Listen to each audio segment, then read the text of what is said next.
Hello everyone, welcome to Parul physics KV. आज हम पढ़ेंगे अगर एक चार्ज पार्टिकल एक यूनिफॉर्म मैग्नेटिक फील्ड में मूव कर रहा है तो उसके ऊपर कितनी फोर्स लगेगी। In the previous video I used an expression F is equal to QVB so that I can find out the dimensions of magnetic field that is B, और उसके बाद उसकी यूनिट निकालने के लिए और उसकी यूनिट डिफाइन करने के लिए मैंने फॉर्मूला यूज किया था F is equal to QVB। इस वीडियो में हम इसी फॉर्मूले के बारे में डिस्कस करेंगे। Here I have taken a 3D coordinate system जिसमें 3 एक्सिस हैं x, y, z which are mutually perpendicular to each other।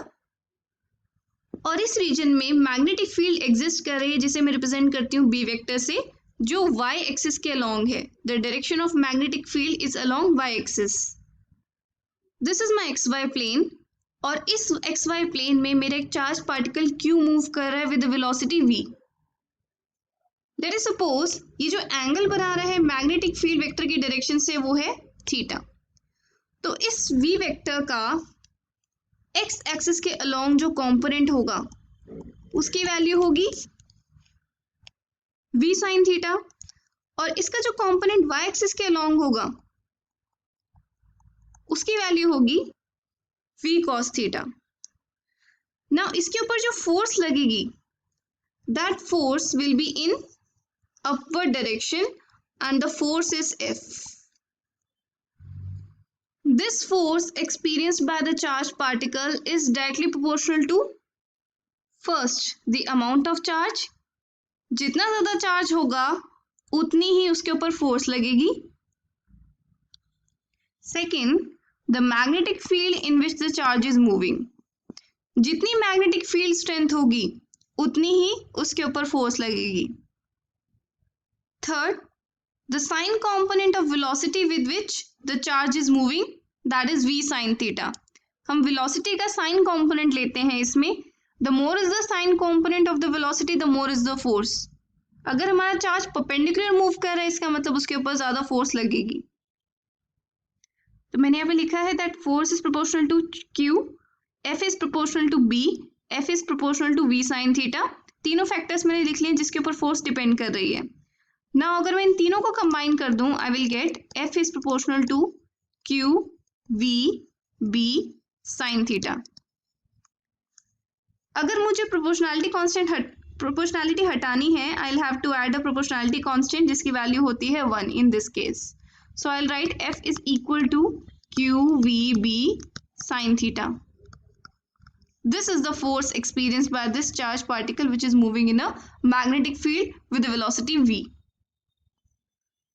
अब हमें पता है जो फोर्स होती है वो एक वेक्टर क्वांटिटी होती है और यहाँ पर साइन थीटा भी आ रहा है, इसका मतलब कुछ ना कुछ क्रॉस प्रोडक्ट से रिलेटेड होगा ये। Q is a scalar quantity, so I can write F vector is equal to Q V vector cross B vector।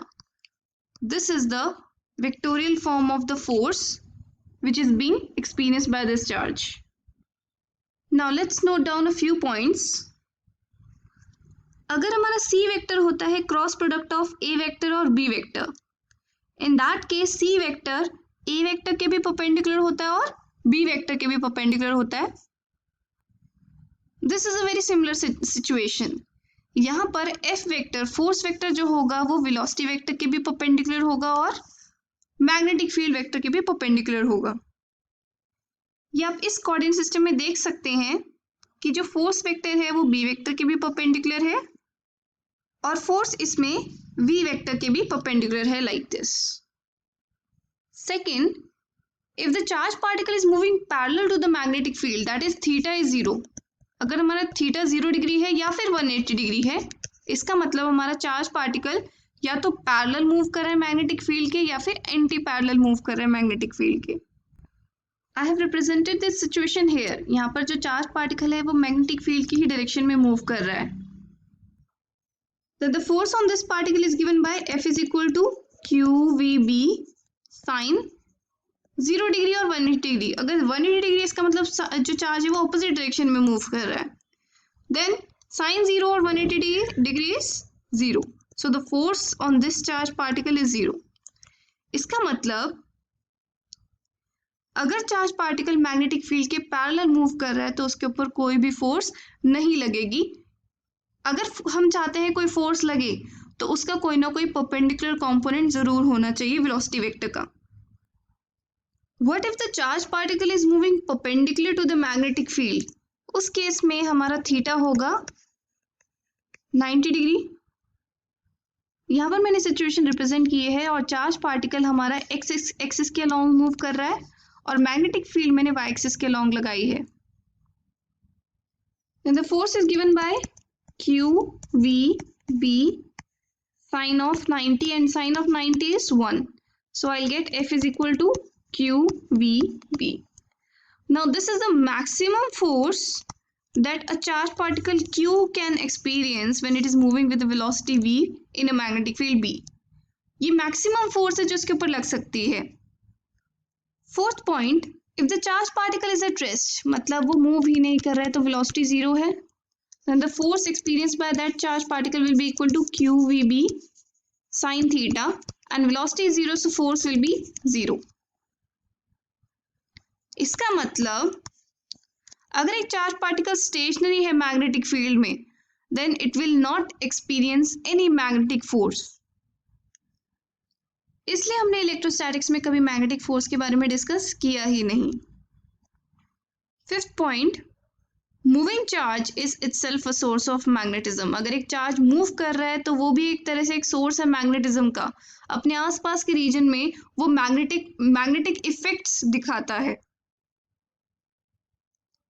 अब जो चार्ज पार्टिकल पे फोर्स लगी उसकी डायरेक्शन कौन बताता है?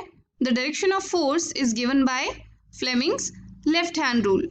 Let's discuss Fleming's left hand rule now.